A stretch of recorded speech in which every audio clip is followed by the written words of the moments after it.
Saudara, pemerintah Aceh terus mempersiapkan langkah-langkah terkait rencana pelaksanaan vaksinasi massal COVID-19.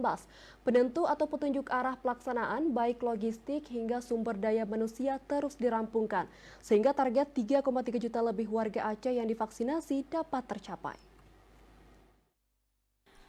Pemetaan atau penentuan sarana dan prasarana bagi tempat penyimpanan vaksin merupakan salah satu langkah yang dipersiapkan terkait rencana vaksinasi massal COVID-19 di Aceh.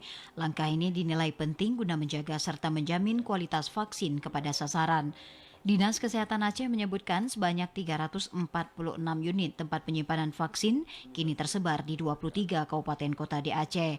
Jumlah ini diharapkan mampu menampung vaksin COVID-19 karena tempat penyimpanan yang ada juga digunakan untuk jenis vaksin lainnya. Di Aceh berarti targetnya adalah sasarannya 3,3 juta penduduk atau 62% dari jumlah total penduduk untuk di Aceh. Itu harapannya akan diimunisasi. Jadwal imunisasinya kalau untuk Aceh adalah dari bulan Maret sampai dengan April tahun 2021. Jadi kita masih punya 4 bulan untuk persiapan dan sasarannya adalah dari umur 18 sampai dengan 59 tahun. Di sasarannya ini adalah kelompok rentan yang memang nantinya lebih diutamakan adalah tenaga kesehatan dan juga semua petugas yang di garda terdepan untuk pelayanan publik.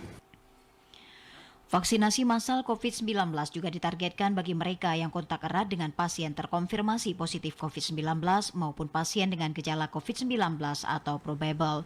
Hingga kini pemerintah Aceh terus menginput data serta tempat agar proses vaksinasi di Aceh tepat sasaran.